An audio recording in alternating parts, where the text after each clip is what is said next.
अब मनाया जाएगा अंतर्राष्ट्रीय बाजरा महोत्सव। संयुक्त राष्ट्र संघ में प्रस्ताव पास करके वर्ष 2023 को अंतर्राष्ट्रीय बाजरा वर्ष घोषित करने का किया निर्णय। 67% बाजरा उत्तरी भारत के राज्यों हरियाणा, राजस्थान, उत्तर प्रदेश में होता है पैदा। कृषि मंत्री बाजरे के उत्पादन व खपत को वैश्विक स्तर पर ऊंचा उठाने के उद्देश्य से वर्ष 2023 को अंतर्राष्ट्रीय बाजरा महोत्सव के रूप में मनाने का निर्णय संयुक्त राष्ट्र संघ द्वारा भारत के अनुमोदन पर लिया गया है। मुख्य रूप से भारत व अफ्रीकी क्षेत्रों की फसल बाजरा अब मुख्य खाद्य फसल बनने जा रही है, क्योंकि भारत द्वारा संयुक्त राष्ट्र संघ में प्रस्ताव पास करके वर्ष 2023 को अंतर्राष्ट्रीय बाजरा वर्ष घोषित करने का निर्णय लिया गया है, जिसका अनुमोदन संयुक्त राष्ट्र संघ से जुड़े 70 देशों ने किया है। इसी के तहत भारत सरकार के उपक्रम फीकी व राज्य सरकार के सहयोग से भिवानी में बहल क्षेत्र में अंतर्राष्ट्रीय बाजरा दिवस मनाया गया। इस कार्यक्रम में हरियाणा के कृषि मंत्री जय प्रकाश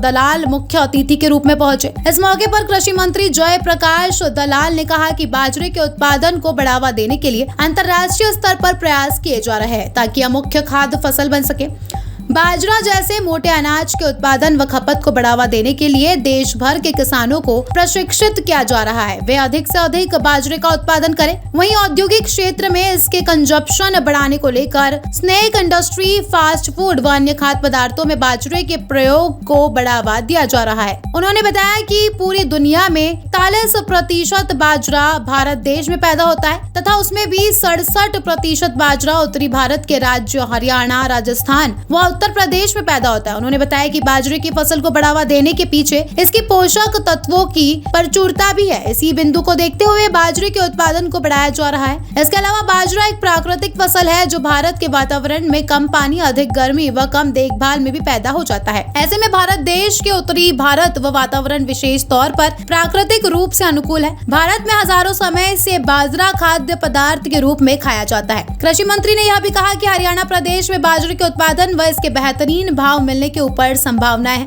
ऐसे में किसानों को बाजरे का उत्पादन प्रचुर मात्रा में करना चाहिए। भिवानी से सोमवीर शर्मा की रिपोर्ट।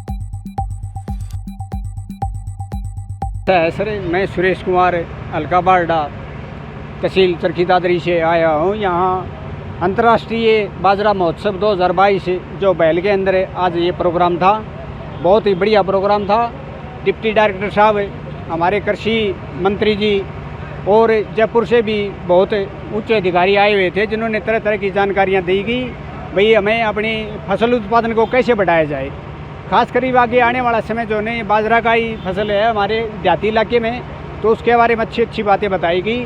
भाई ज़मीन के अंदर जो खनिज लवणों की कमी होती है उसको कैसे पूरा किया जाए, अपनी बाजरा की उत्पादक क्षमता को कैसे बढ़ाया जाए, अपनी आमदनी को कैसे बढ़ाया जाए, तो किस प्रकार समय समय पर जो निराई गुड़ाई कैसे की जाए, यानी कि अनेक प्रकार की अपने जो उत्पादन के बारे में बहुत अच्छी जानकारी अधिकारियों ने किसानों को दी। रणबीर नाम है जी, गांव सिंघानी है। मैं आज किसान का काम करता हूं और मैं यहाँ पे मतलब बाजरे की जानकारी हमने मतलब पहले भी मैं बाजरा बोता था, और आज जो मैंने जानकारी मिली इससे मेरे को मतलब बहुत ही बड़ा बदलाव की वो है। इसमें डीएपी की मतलब वो बताई है। ये बाजरा है लास्ट तक हरा चारा रहता है, इसका कम पानी में भी मतलब बढ़िया उपजाऊ बनता है। मोटी माटी की रेत हो, मोटी रेत हो, इसमें बहुत ही लास्ट तक हमने वो फायदा मिलता है। तो ये जानकारियाँ कृषि किन विभाग के अधिकारियों ने दी, क्या कहेंगे आप? इनने जिस तरह मान ले भाई बाजरा बोने से पहले मतलब भाई डीएपी हम पहले भी नहीं बोते थे, आज हमें जानकारी दी है कि भाई डीएपी वो इससे बहुत बढ़िया फायदा होने।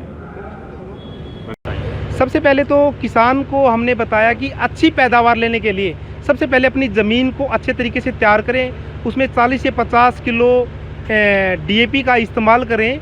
उसके बाद बाजरे की बिजाई करें, और बाजरे की बिजाई करने के उपरांत बाजरा का जो बीज दर है 1.5 किलो से 2 किलो के बीच में बाजरे का बीज दर डालें। बिजाई करने के बाद 0 से 72 घंटे, मतलब बिजाई करने के तुरंत बाद भी उसमें खरपतवार नाशक एक स्प्रे होता है एट्राजिन का, उस केमिकल का इस्तेमाल करके ज़मींदार बिजाई से पहले और बिजाई के बाद भी उसका इस्तेमाल करेगा तो खरपतवार कम जमाव होगा, जिससे बाजरे की ग्रोथ अच्छी आएगी। उसके बाद यदि 35 से 40 दिन पे पहले पानी पे ज़मींदार 25 से 30 किलो यूरिया का इस्तेमाल करें, जिसमें फुटान ज़्यादा होंगे और बाजरे की पैदावार भी ज़्यादा रहेगी। तो इस तरीके से यदि किसान अपनी ज़मीन को और बीजों का इस्तेमाल करता है तो निश्चित तौर पे उसकी 3 से 4 क्विंटल ज़्यादा पैदावार रहेगी और बाजरा अंत तक हरा भी रहता है, जिससे उसको चारे की जो किल्लत है वो कभी भी नहीं आएगी। तो इससे किसान साथी अपनी आय को भी दोगुना कर सकता है और अपने पशुओं के लिए चारा भी भरपूर पैदा कर ले सकता है। तो धन्यवाद करना चाहूँगा मैं। सर आपका मेरा नाम जी सुनील शर्मा है। इसके द्वारा ये कार्यक्रम आयोजित किया है, क्या उद्देश्य है इस कार्यक्रम का? आज हमने यहाँ पर बाजरा अंतर्राष्ट्रीय महोत्सव आयोजित किया है, जिसमें कि हरियाणा सरकार का बहुत बहुत हम आभार प्रकट करते हैं। और ये एक अंतर्राष्ट्रीय बाजरा महोत्सव इसलिए हम मना रहे हैं क्योंकि भारत सरकार ने संयुक्त राष्ट्र सभा में एक प्रस्ताव पारित किया था, जिसको लगभग 70 से ज़्यादा देशों ने अपनाया है और माना है कि बाजरा को इसके पोषक तत्वों को देखते हुए आने वाले जो 2023 वर्ष है उसको भारत का बाजरा महोत्सव वर्ष घोषित किया है। तो फिक्की द्वारा आयोजित और भारत सरकार और राज्य सरकारों के साथ मिलकर फिक्की ये जगह जगह पर आयोजित कर रहा है। जैसे कि हमने अभी 4 कर चुके हैं, हम जो 4 जगह हम ऑलरेडी इसको कर चुके हैं, जैसे कि मुरैना मध्य प्रदेश, कोटपुतली राजस्थान और हमारा धौलपुर राजस्थान, और एक हमने किया था भिंड मध्य प्रदेश। ये हमारा 5वां कार्यक्रम है जो कि हरियाणा में भिवानी डिस्ट्रिक्ट में बहल ज़िले में हो रहा है। और यहाँ पर जो यहाँ के जेपी दलाल मंत्री जी हैं वो कार्यक्रम में शामिल हुए। उन्होंने किसानों को, अपने किसान भाइयों को नई नई जानकारियाँ दी और जो सरकार की मुहिमें हैं चला रही हुई हैं जो किसानों के लिए आने वाले समय में फ़ायदा उनको पहुँचाती हैं।